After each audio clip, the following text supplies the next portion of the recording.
Pengenalan tentang manajemen kompensasi Telkom Indonesia. Manajemen kompensasi adalah proses perencanaan dan implementasi program penggajian dan insentif di Telkom Indonesia. Ini mencakup rangkaian pengaturan kompensasi yang dirancang untuk memastikan keadilan di tempat kerja dan memotivasi para karyawan. Selanjutnya ada tujuan dan manfaat manajemen kompensasi Telkom Indonesia.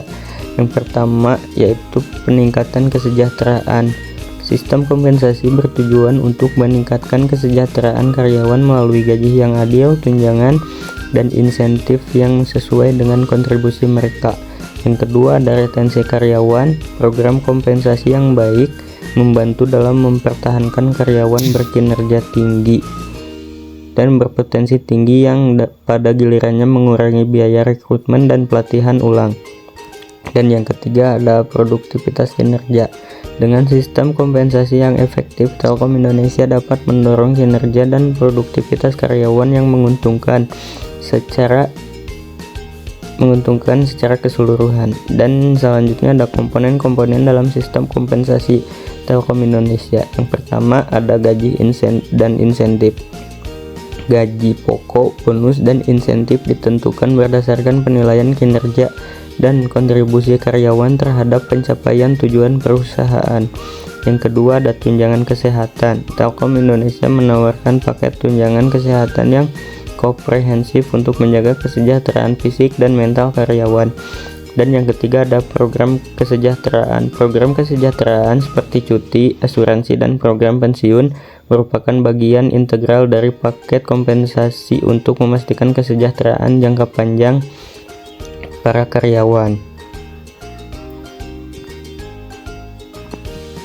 Selanjutnya ada proses pengembangan sistem kompensasi Telkom Indonesia. Yang pertama yaitu analisis kebutuhan.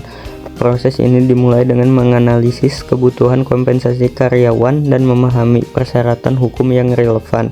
Yang kedua ada perencanaan dan desain. Selanjutnya diadakan perencanaan dan desain perangkat kompensasi yang memenuhi kebutuhan karyawan dan tujuan perusahaan.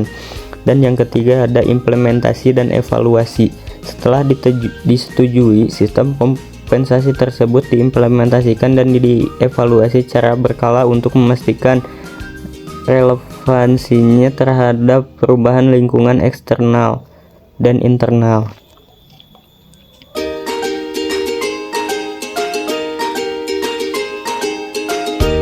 Selanjutnya ada faktor-faktor yang mempengaruhi keefektifan sistem kompensasi Telkom Indonesia.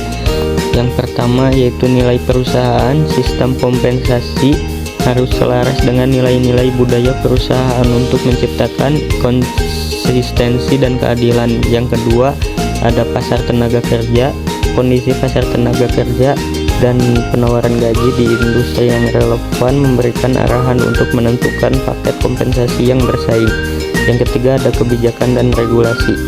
Kepatuhan terhadap peraturan perubahan untuk perpajakan menjadi faktor penting dalam merancang sistem kompensasi yang efektif.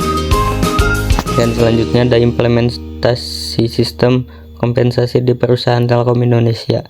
Yang pertama ada perencanaan. Telkom Indonesia melakukan perencanaan dan pemilihan sistem kompensasi yang sesuai dengan struktur organisasi dan kebutuhan karyawan.